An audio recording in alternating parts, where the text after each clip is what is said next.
ನೀನೀಗ ಬಾಕ್ಲು ಬೋಲ್ಟ್ ಯಾಕೆ ಹಾಕಿದ್ದೆ? ಬೋಲ್ಟ್ ಸೊಳ್ಳೆ ಬರ್ತದೆ ಸರ್. ಸೊಳ್ಳೆ ಬೋಲ್ಟ್ ಹಾಕೊಂಡ್ಬಿಡು ಅಂತ ಕೇಳೋರ ನಿಮ್ಮವರು? ಬಾಕ್ಲು ತೆಗಿ. ಇದು ಸೊಳ್ಳೆ ಬರ್ತದಲ್ಲ ಸರ್, ಅದಕ್ಕೆ ನಮ್ಗ ಹುಡುಗರಿಗೆ ಸೊಳ್ಳೆ ಬರ್ತದೆ ಅಂತ ಡೈಲಿ ಬೋಲ್ಟ್ ಹಾಕೊಂಡು ಇಲ್ಲಿ ಗಾಡಿ ಇಲ್ಲ ಏನಿಲ್ಲ, ಕಿಟಕೆ ಪಟ್ಕೆ ಎಲ್ಲ ನಡಿ ಜಾಗ ಬಿಡು. ಇಲ್ಲೂ ಬರ್ತದಲ್ಲ ಸರ್. ಇಲ್ಲವೇ ಅಲ್ಲ, ಈಗ ಎಲ್ಲಾ ಕಿಟಕೆಗಳನ್ನ ಹಾಕೊಂಡು ಬಾಕ್ಲುಗಳನ್ನ ಹಾಕೊಂಡು ಮಕ್ಳಿಗೆ ಹೆಂಗ್ ಹೇಳ್ಕೊಡ್ತೀರಾ? ಎಷ್ಟೇ ಮಕ್ಳಿರೋದು? ಟೀಚರ್ ಇಲ್ಲಿ ಮೀಟಿಂಗ್. ಯಾವ ಮೀಟಿಂಗಿಗೆ?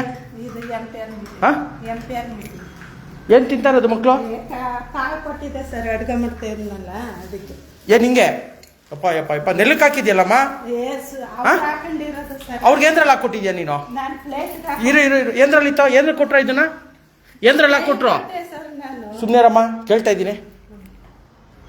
ಏನ್ರಲ್ಲಿ ಹಾಕೊಟ್ರಪ್ಪ ಇದನ್ನ? ಹಿಂಗೆ ಕೊಟ್ರಾ? ನೀಟಾಗಿ ಹಾಕಿದ್ಯಾ ಚಾಪೆ ಮೇಲೆ? ನಿಮ್ಮನೆ ಮಕ್ಳಿಗೂ ಹಿಂಗೆ ಹಾಕ್ತೇನಮ್ಮ? ಏನ್ ಅಡುಗೆ ಮಾಡಿದ್ಯಾ? ಅಡುಗೆ ಏನ್ ಮಾಡಿದ್ಯಮ್ಮ? ಎಷ್ಟೊತ್ತು ಊಟ ಕೊಡೋದು? 1:30ಗೆ. ಏನು ಮೊಟ್ಟೆ ಕೊಡ್ತಾರೇನ್ರ? ಯಾವತ್ತು? ಅಡುಗೆ ಪಾಪ ಅವ್ರಿಗೇನು ಗೊತ್ತಾಗುತ್ತೆ ನೋಡು. ನೀನು ಕಾಳೆಲ್ಲ ಹಿಂಗೆ ಕೊಡಬಾರ್ದು. ತಪ್ಪಾಯ್ತಲ್ಲ, ಈಗ ಎತ್ತು ಅದನ್ನ ನೀಟಾಗಿ ಕೊಡೋರ್ಗೆ. ಹಿಂಗೆ ಬಾಕ್ಲೆ ಯಾಕೆ ಹಾಕೊಂಡಿದ್ದೀರಾ? ಬಾಕ್ಲೆ ಯಾಕೆ ಹಾಕೋಬೇಕು?